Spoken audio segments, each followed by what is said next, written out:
İndi sizə suallar verirəm. Axırda mükafat var. Bu mükafat. Qazanana pul verirəm.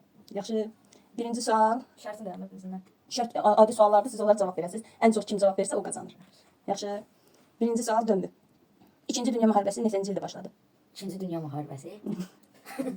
Bilirsən, bilirəm deyə cavabını da bilmirsən demə bilmirəm. Yaxşı. Ümid. İnsan bədənində ən böyük orqan hansıdır? Akciğer. Dəqiq. Yox, mən deyim. Akciğer. Yo, dəyişə bilərəm. Yaxşı. Bağırsaq orqan sayılır. Yaxşı. Hə, de. Nə bağırsaq? Yaxşı. Ruslan. İtin neçə ayağı var? 4. Hə, düzdür. Düzdür. Döndür. Fərqi var mı? Yer günəş ətrafında təxminən neçə günə dövr edir? Neçə gün? 20 dəqiqə. Yox, 5.90. 590 365 gün. Yox, hər öz sualına siz qarışmayın. Yaxşı, bilirsən? 1 il. Da cavab mən demişəm, sayın. Yaxşı. Amma Ümid. bilirdim. Ümid. Fotosintez prosesi əsasında bitkinin hansı hissəsi baş verir? Hansı hissəsində baş verir? Kökündə. Fotosintez. Yo, yarpaqlarında. Hə. Yaxşı. İndi asan deyirsən axı.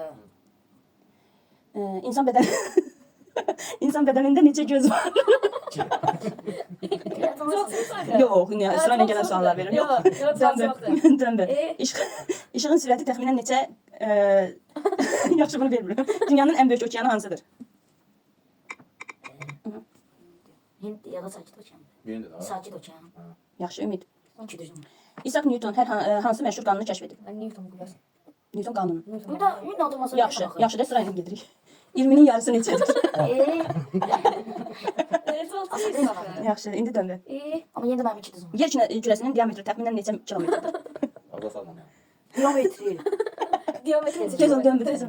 Deyəsən qazanan atandır. Yaxşı, Ümid. İnsan bədənində ən böyük sümük hansıdır? Qaburğa. Sümüyün adını de. Qaburğa sümüyü. Omurğa sümüyü. Yaxşı, Ruslan. Bir saatimiz neçə dəqiqədir? Hayda. 60. Döndür. Cavabçılıq edirsən. Son 2 sualımız qaldı. Hər sual. Yox.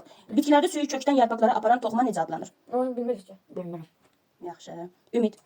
İnsan ürəyi dəqiqədə orta hesabla neçə dəfə döyünür? 80. Dəqiqədə. Tam dəqiq cavab yoxsa Dəqiq neçə cavab lazım? lazım. Dəqiqədə 80. təxminən 80-90 dəfə. 80 dəfə. 70. 120 dəfə, 100 dəfə. Bir ildə neçə ay var? 12. 5 ay var, 5 ay. Sonuncu sualımız. Döndür, sən sıfırsan, Mən 2 am. İndi atan qazanır. Bu hələ bir aşağıdakı sualımızda deyək. Dünyanın ən böyük səhrası hansıdır? Gözdə. Sahara. Sarı Düzdür. 3 dənə. Atımla bərabər. Atanla beraber atan başqa yana bütün suallar düzdür. Atım 4. Ümid. İşığın sürəti yox, bu yox. 11. Hüceyrənin idarə etmə mərkəzi hansı orqana aid sayılır? Nətə? Hüceyrənin idarə etmə mərkəzi hansı orqana aid sayılır? Beyinə sayılır da məncə. Hara sayılacaq? Mədə sayılmış o, beyinə Yaxşı. sayılacaq. Atan. Azərbaycan bayrağında neçə rəng var? Yox, 4 sən yox, 4 dənədir, 4 dənədir. 4 dənə. Olur, həm sarı olur, həm də olur. Sən qazandın. Atan qazandı. İyi, nasıl deyirsən?